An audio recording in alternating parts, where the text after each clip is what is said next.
जमहूरियत की बात देखना शुरू कर चुके हैं आप। आज बात होगी जम्मू कश्मीर में बीजेपी के वरिष्ठ नेता देवेंद्र राणा के निधन की। नमस्कार, मेरा नाम है मोहित सिंह कुशवाहा।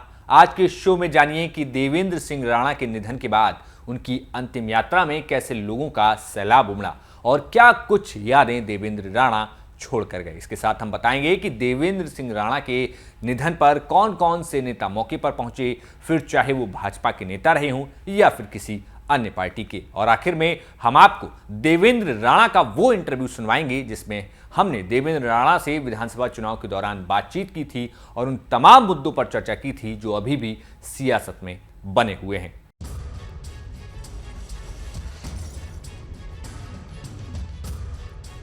तो बात अगर देवेंद्र सिंह राणा की करें तो 2011 में देवेंद्र सिंह राणा जम्मू संभाग के नेशनल कॉन्फ्रेंस के अध्यक्ष और पूर्व जम्मू कश्मीर के मुख्यमंत्री उमर अब्दुल्ला के राजनीतिक सलाहकार भी रह चुके हैं। 2014 में जम्मू संभाग में नेशनल कॉन्फ्रेंस ने केवल 3 सीटें जीती थीं, जिसमें नगरोटा सीट से राणा ने जीत दर्ज की थी। और फिर 2022 में देवेंद्र सिंह राणा बीजेपी में शामिल हो गए थे। 2022 में हिमाचल प्रदेश में जब विधानसभा चुनाव हो रहे थे, उस दौरान भी देवेंद्र सिंह राणा को पार्टी ने सह प्रभारी की जिम्मेदारी सौंपी थी। ऐसा माना जाता है कि काफी कम समय में राणा बीजेपी हाईकमान के काफी भरोसेमंद हो गए थे। फिलहाल नेशनल कॉन्फ्रेंस की तरफ से भाजपा को जो डिप्टी स्पीकर का पद दिया गया था, वो पद देवेंद्र राणा को दिया जा सकता था, लेकिन जम्मू में बड़ी जीत दर्ज करने वाले देवेंद्र सिंह राणा अब हमारे बीच नहीं रहे। लेकिन चाहने वालों की भीड़ उन्हें आखिरी विदाई देने के लिए जरूर पहुंची। देखिए हमारे सहयोगी शहनवाज की ये ग्राउंड रिपोर्ट। जम्मू कश्मीर में आज मातम का माहौल है, क्योंकि जम्मू कश्मीर के दिग्गज और साथ ही साथ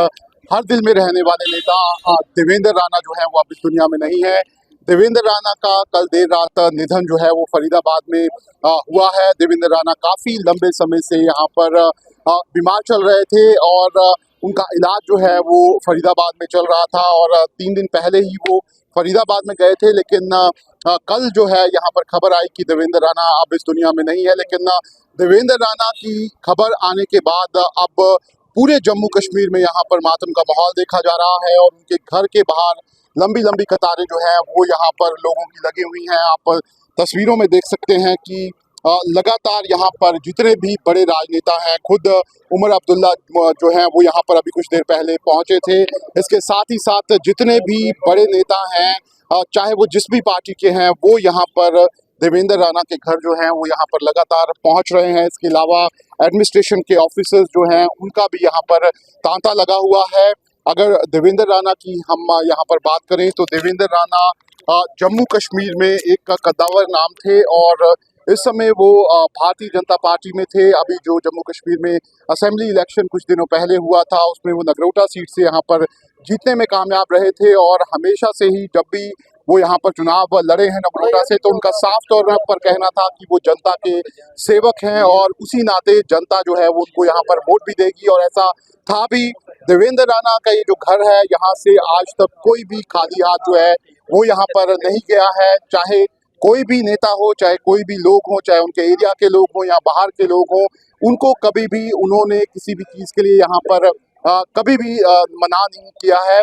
ऐसे में देवेंद्र राणा को अब जितने भी यहाँ पर जम्मू कश्मीर में लोग हैं वो यहाँ पर याद कर रहे हैं और कहीं ना कहीं एक गम का माहौल जो है वो यहाँ पर देखा जा रहा है। अगर देवेंद्र राणा जी के पॉलिटिकल कैरियर के बारे में हम आपको बताएं तो देवेंद्र राणा जो थे वो पहले नेशनल कॉन्फ्रेंस में थे और काफ़ी लंबे समय तक वो नेशनल कॉन्फ्रेंस में यहाँ पर रहे और नेशनल कॉन्फ्रेंस में रहने के दौरान वो जम्मू के यहाँ पर प्रोविंशियल प्रेसिडेंट भी थे और इसके साथ ही साथ एक कद्दावर नेता वो नेशनल कॉन्फ्रेंस के उस काफ़ी समय पहले तक यहाँ पर थे और नेशनल कॉन्फ्रेंस से ही वो कई बार नगरोटा सीट से यहाँ पर चुनाव जीतने में कामयाब भी रहे।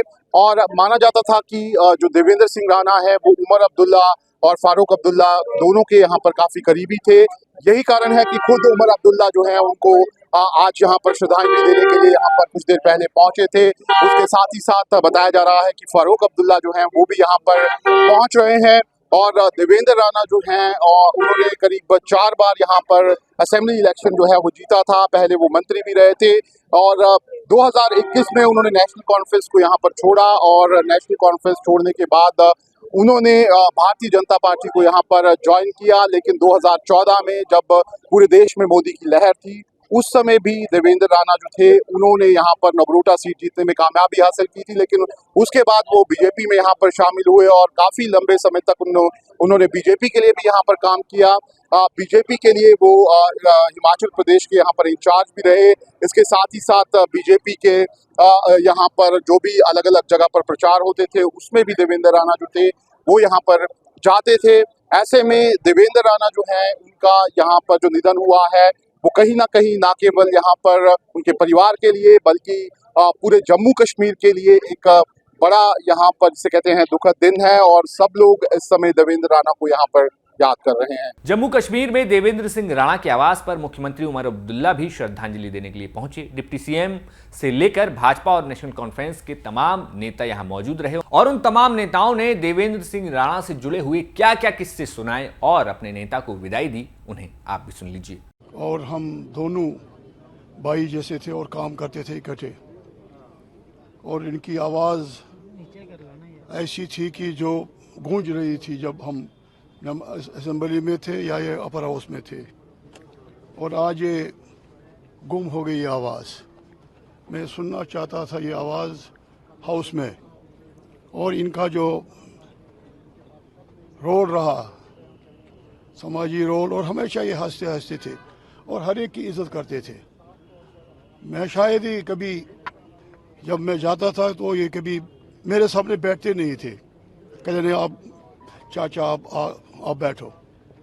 और ये जब मैंने ओथ इसको दिलाया, ओथ के वक्त मेरी तरफ देखा और धीमी आवाज़ से बोला चाचे, ऐसे बोला। एक दिली लगाव था इसे, कश्मीर में भी जम्मू में भी, और हम चाहते थे कि यहाँ जो आवाज़ है जम्मू जो कश्मीर की आवाज़ है, जो हमारे मुश्किलात है इस वक्त, वो लीडर, वो भी एक लीडर भी थे, वो एक सोशल वर्कर भी थे। उनको जिस मर्जी रूप में आप सोच लें वो हमेशा थे। और देवेंद्र सिंह राणा जी के इस दरवाजे के अंदर जो भी घुसा कभी खाली हाथ नहीं गया, चाहे उसकी जान पहचान थी या नहीं थी, चाहे वो उसको जानते थे या नहीं जानते थे, जरूरी नहीं कि उनकी कॉन्स्टिट्यूंसी के थे या नहीं थे, उनके लिए सब लोग बराबर थे। तो इसलिए आज देवेंद्र सिंह राणा जी हमें छोड़ के गए हैं। ये वो कमी है जिनके जो लफ्ज़ों में आज समेटी नहीं जा सकती। आज हमारे पास लफ्ज़ नहीं कि हम किन लफ्ज़ों में उनको अफसोस करें। तो इसलिए वो भाई चला गया, वो दोस्त चला गया, वो गाइड चला गया, वो यार चला गया। जब मैं आता था तो मुझे यहाँ गेट तक छोड़ने आते थे। एक बारी मेरी जो मैंने खुद खोली, ये बारी वो खुद खोलते थे, तो मुझे बैठाते थे, मैं हंसता था। मैंने कहा आप क्यों खोलते हो? कहते तुम मेरा लीडर है। तो वो चला गया, यही कहेंगे। Thank you. अफसोस की बात है, वो एक हेरिटेज थे, वो एक नेशनल एसेट थे। अपार्ट फ्रॉम पार्टी पॉलिटिक्स हम सबको आज बड़ा अफसोस है और हम इस दुख की घड़ी में उनके परिवार के साथ हैं। और ये अनटाइमली हुआ। अभी 2 रोज़ पहले ही हम उमर अब्दुल्ला साहब के रेजिडेंस पे डिस्कस कर रहे थे, तो लेकिन हमें नहीं पता था कि ये बुरी खबर इंतज़ार कर रही है। और हम चाहते हैं इस दुख की घड़ी में सारा देश और सारा राज्य उनके परिवार के साथ खड़ा है। पूर्णिया हम सब स्तब्ध हैं, निशब्द हैं। इतने दिग्गज जो नेता है आज छोड़ के चले गए, क्या कहेंगे? हम सब लोग निशब्द हैं और अप्रत्याशित हुई इस घटना के चलते हुए स्तब्ध भी हैं। शायद जवान से शब्द जो है वो निकल नहीं पाएंगे, किसी भी तरह के शब्दों की सीमा जो है वो समाप्त हो गई। मैं उम्मीद करता हूं कि अल्लाह इस पर रहम करेगा, इसके गुनाहों को अफू करेगा और इसके खानदान को हिम्मत देगा कि वो सदमा बर्दाश्त कर सके। बहुत छोटा खानदान है, बच्ची अभी शादी भी नहीं हुई है, बेटा अभी 1 साल पहले विलायत पढ़ने गया था। तो काफ़ी इनकी बेगम के ऊपर भी काफ़ी अब जिम्मेवारियां हैं। अल्लाह करे कि वो ये बोझ उठा सके। हमारी तो यही थी कि हम उस खानदान के साथ काफ़ी वक्त से जुड़े हुए हैं, मेरे वालिद के वक्त से। इनके अब्बा जो थे वो बड़े इंजीनियर थे और वफादार थे इस रियासत के भी और शेर कश्मीर के भी। मैं यही कहूँगा कि हम लोग इस सानिया में उनके साथ हैं और अल्लाह से दुआ करते हैं कि अल्लाह इनके ख़ानदान को सलामत रखे और जो मुश्किलें आएंगी उनको आसान करे। अब आखिर में बात करें देवेंद्र राणा के उस इंटरव्यू की जो उन्होंने आज से ठीक 1 महीने पहले यानी कि विधानसभा चुनाव के तीसरे फेज की वोटिंग के दौरान 1 अक्टूबर को न्यूज नेशन से बातचीत के दौरान दिया था। इस बातचीत में आप देखेंगे कि एक नेता के तौर पर देवेंद्र सिंह राणा की क्या सोच थी और वो क्या विजन लेकर राजनीति में आगे बढ़ रहे थे। लेकिन अभी जो बात हो रही है वो ये हो रही है कि जो रिजल्ट निकलेंगे उसके बाद जो नतीजे आएंगे, अगर नतीजे इधर से उधर होते हैं तो क्या बीजेपी, नेशनल कॉन्फ्रेंस, पीडीपी इन दलों के साथ जाएगी गठबंधन के बाद? उसकी जरूरत नहीं पड़ेगी, उसकी जरूरत नहीं पड़ेगी। लेकिन अगर ऐसा हुआ तो क्या करें? जरूरत नहीं पड़ेगी, क्यों होगा ऐसा?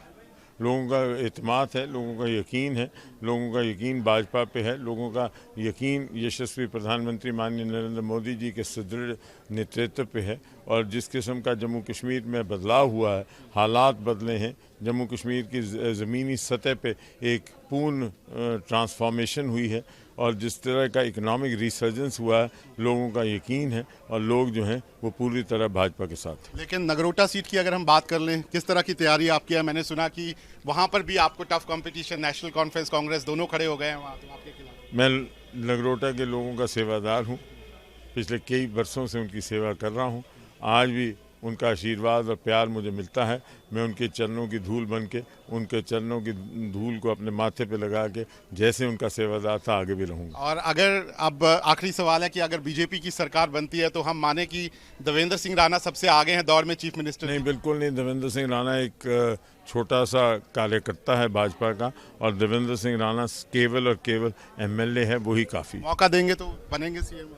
मैं एमएलए बन जाऊं यही मेरे लिए बहुत है। तो आज का हमारा शो जमहूरियत की बात डेडिकेटेड था जम्मू कश्मीर के नेता देवेंद्र सिंह राणा के लिए, जिनका जम्मू कश्मीर की राजनीति में बहुत अहम योगदान माना जाता है और पार्टी लाइन की तरह हर पार्टी, हर वर्ग में उनके चाहने वाले कितने थे वो बताता है।